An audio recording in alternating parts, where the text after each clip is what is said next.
So this is our first example of implicit differentiation. So our task is to find dy dx using implicit differentiation. Now what I will say, this is unofficial, this is not the most precise way of using the language, but it is very often the way people say this. And when I say find dy dx implicitly, that is to be understood to mean find dy dx using implicit differentiation. I'm just trying to reduce the number of syllables we need to say. Otherwise, we find ourselves just babbling on and on and on with syllables here. So when I say find dy dx implicitly, find dy dx implicitly, that means using implicit differentiation. So that phrase is to be interpreted to mean, or this word is to be interpreted to mean that phrase. And I have this long string of terms here. I have y to the third plus 3y squared minus 6y to the fourth plus 18 is equal to x minus y plus 4x. Oh my goodness, it goes on forever. Now, here is the technique. We don't know what the relationship is explicitly between x and y. What we do is this. We assume y is an expression,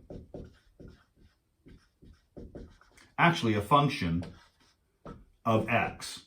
We assume y is expressible in some form in terms of x. All right? And so it could be, we don't know, it could be that maybe if we were to solve this out, y would equal some expression in terms of x. It's not going to be here, but it might be x to the 6 minus 4x squared, or some such. And so we, instead of having y to the third, we would have, so y to the third would equal this thing to the third.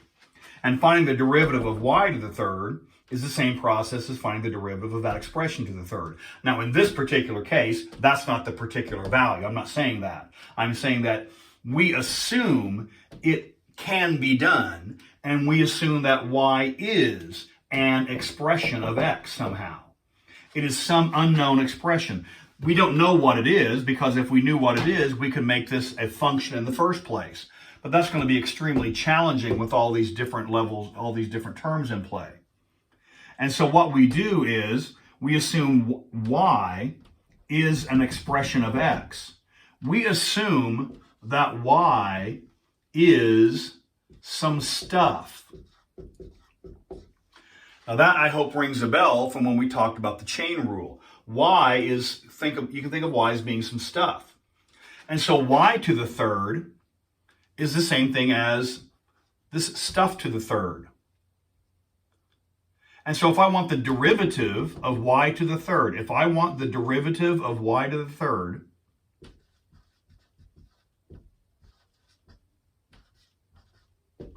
if I want the derivative of y to the third. Now remember, everything here is in terms of x. Everything here is an ordinary in terms of x. We can use our ordinary differentiation rules for this. And we do know how to find the derivative of an expression of x raised to the third power. This is just the ordinary power rule. Because the chain rule says the derivative here is multiply by 3, copy, paste. That's the key. Copy, paste, raised to the second power, right? 3 minus 1 is 2. But then what does the chain rule say we need to do? Yes, chain rule says we need to multiply by, and I'm going to write this out conceptually, the derivative of the stuff. All right? Conceptually, that's what's going to happen. Where, when I say stuff, we're assuming the stuff is y is an expression of x. Y can be written as some stuff, some expression in terms of x. So each one of these y's corresponds to some stuff. Now, how would this flesh out? What does what does stuff actually equal in this case? Well, actually, it is simply y. This is just y.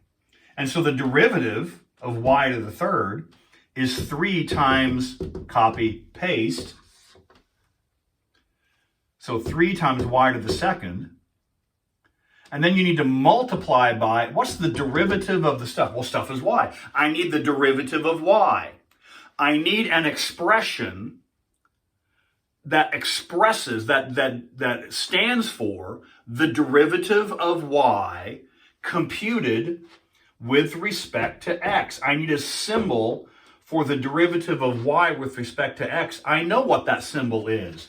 It is dy dx. That's the derivative of the stuff, in this case y, with respect to x. So now, if we just take the purple and leave out the blue, then the derivative of y to the third is 3y squared, but you must multiply by dy dx. So here is the moral of the story. If a term involves y, if a term involves y, this involves y, this involves y, this involves y, any term involving y, you compute the derivative. It's almost like this part is what you would have expected. The derivative of y to the third is 3y to the second.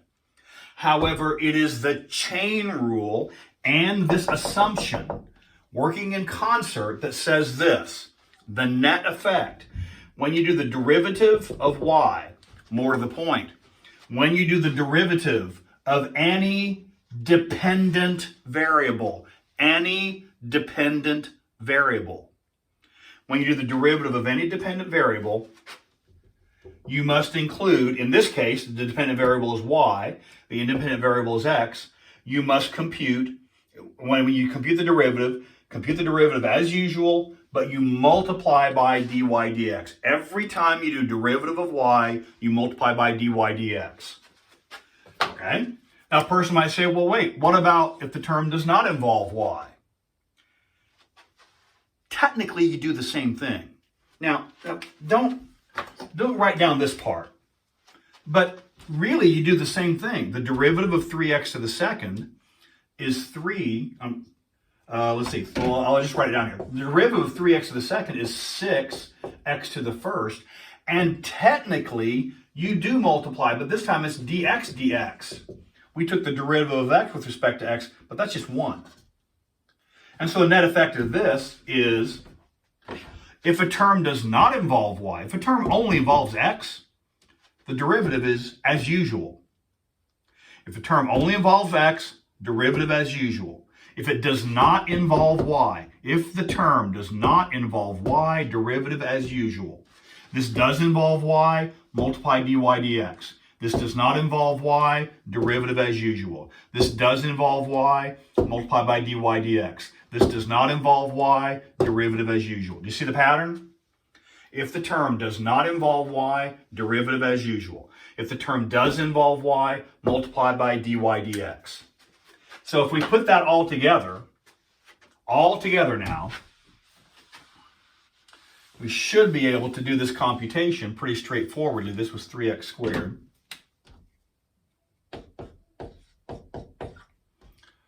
I totally forgot what this sign was. I erased it and totally forgot. I'm going to assume it's a negative. If it was positive, just making an allowance. I forgot what I had written there, so I'm going to assume it was negative. All right? So let's have at it. You just go term by term by term by term, as many as you take. So step 1. Step 1 is do the derivatives, compute the derivatives. Derivative of, anytime you do a term that does involve y, you multiply by dy dx. If a term does not involve y, derivative as usual. So, derivative of y to the third is 3y to the second, but what do we need? We need dy dx. That term is finished. Next term does not involve y, derivative as usual. Next term, again, I'm assuming, I erased it and I forgot what I had written. I'm assuming this is negative. I'm assuming from this point on this is negative.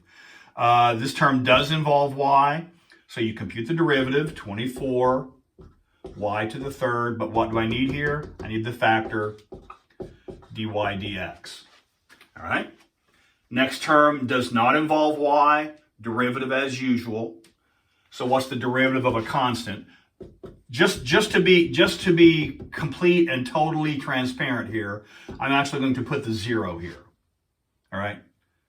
So you don't need to write that, but just to make sure I'm doing everything explicitly detailed here. Explicit. Little action on here there. Hope you enjoy that.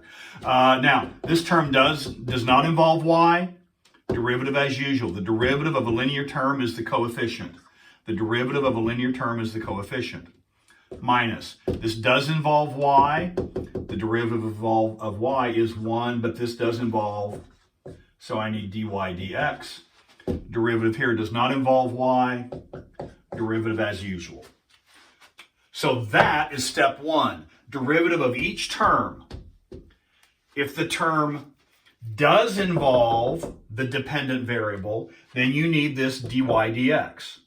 If the term does not involve the dependent variable, then derivative as usual. All right? Now, so that's step 1 is derivatives term by term,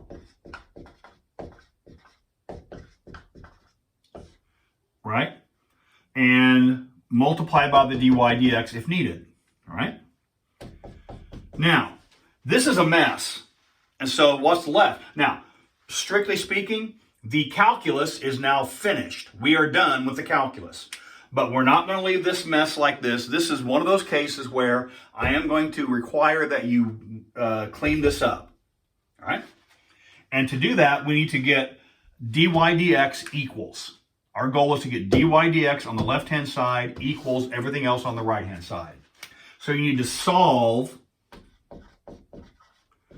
for dy dx. All right? And what that means is this. Here's the technique. All terms with dy dx go to the left-hand side. Left-hand side. All terms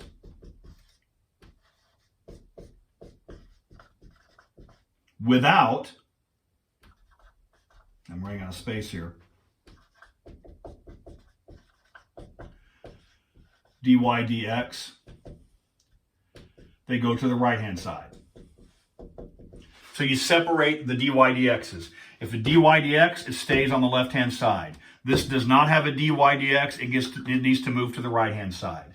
This does have a dy dx, it stays on the left-hand side. This I'm going to ignore. This does not have a dy dx, I'm going to leave it on the right-hand side. This does have a dy dx, it's got to move to the other side. This does not have a dy dx, it stays where it is. All terms with dy dx must come to the left. Any terms without a dy dx moves to the right. You separate the dy dx. You're separating terms. So this stays where it is. All right? This has to move to the other side. Now, the order in which you write things is completely irrelevant. The order in which you write things is completely irrelevant. That's going to come into play here in just a minute. And so it doesn't matter what order you write things. I wrote this one first because it was the first one in line. This one moves to the other side. Remember the goofy rule you learned when you learn basic algebra. When you cross the line, you change the sign, or however you learned that. So this needs to get subtracted across. This is now negative 6x. It got moved to the right-hand side. What happens to this? This has dy dx, so it stays on the left where it is. And so if you don't move it, you don't change the sign. So that stays on the left-hand side. That vanishes. I'm going to ignore that. This positive 1 does not have a dy dx, so it stays where it is. This does have a dy dx. I'm going to move it to the other side of the equation and stop writing. Well, I'm going to leave the 1 in there just to be sure here. So when I move this across, you have to add to the other side of the equation. So when you cross the line, you change the sign or whatever you learned. And so this is plus 1 dy dx is equal to, and then the 4 stays where it is. If you want to, 1 plus 4 gives you whatever one. I could have combined those terms to start with. 1 plus 4 gives you 5. If you want, you can combine the 1 and the 4. I should have made these different terms. Okay, so there we go. We're solving for dy dx. We move, separate the terms, and then you factor out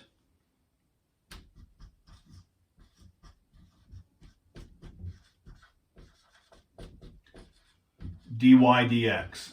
On the left-hand side, factor out dy dx. Now, a couple things. This doesn't take quite so long if you don't explain it while you're doing it. That's kind of convenient. So if you don't have to explain it as you go, this goes a lot faster. The second thing is, no matter how fast or slow it goes, there is enough writing here to give you a writing cramp for sure. So what I'm going to do is this. This next line, I'm going to put in the purple. And, well, let's just do this. Here we go. So factor out dy dx. Factor out dy dx. Factor out dy dx. What do you leave behind? 3y squared minus 24y cubed plus 1. Right-hand side, no change. In fact, I'm going to go ahead and combine those to give me a 5. Just kind of on the fly. And so we factor out the dy dx. Now, how to solve for dy dx? What do we have? Dy dx times stuff. If we just divide both sides of the equation by this big expression. Divide both sides of the equation by this big expression. All right? And so divide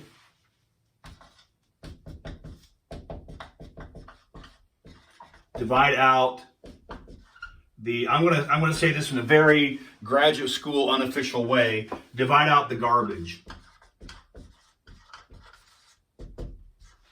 All of this, whatever was left over from the factoring, that gets divided to the other side of the equation. And so if you do that, right, if you do that, this is what you end up with. We have dy dx is equal to, there's the numerator. This is this great big fraction. There's the numerator. The numerator is all the stuff that was already over here.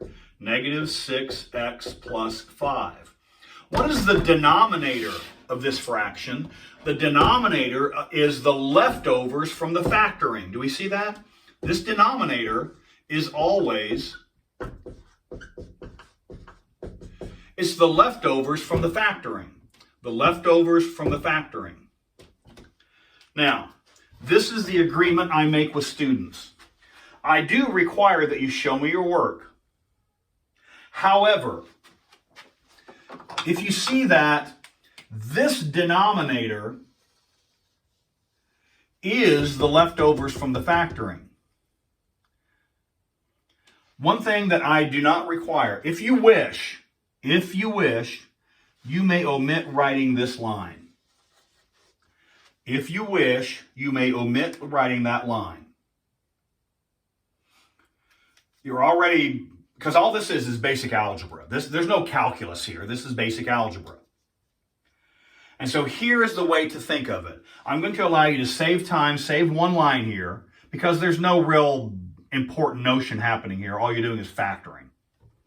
And so this is what I will allow you to do. This is what I will allow. I erased my graduate school slang here. So we're going to factor out the dy dx. But don't write the factor here. The numerator. So what is my answer going to be? What do we know? It's always going to be the same thing. And if it's always going to be the same thing, then we can use that to our advantage. This numerator is always going to be whatever was over here. So negative 6x, and again, I'm going to combine 1 plus 4 is 5. The denominator is what is left over from factoring. So there's no need to write it and then rewrite it. Just whatever is left over from the factoring, write it down here because that's where you know it's ultimately going to end up in the first place. Okay? So when you factor out dy dx, leave the 3y squared in the denominator because that's where it's going to end up. When you factor out dy dx, leave the negative 24y to the third. Write it in the denominator because that's where you know it's ultimately going. And this 1, same thing with it. And that saves you having to write out all that information, garbage, all that statement multiple times because you know that's where it's going to end up anyway. The reason I allow this is because that's just basic algebra. If you are able to do this, I heartily recommend it. If you are not able to do this, then you need to go through every individual step to make sure it's correct. I think if you do this 4 or 5 times, you'll get the hang of it. It's not that big of a deal. Okay? So what we'll do now is, now that we have this one, we've gone through the trouble of fleshing this out. Now we'll go through several specific examples in the next video. And I think if you do this 4 or 5 or 6 or 7 or 12 or 15 times, you'll have a feel for how this works.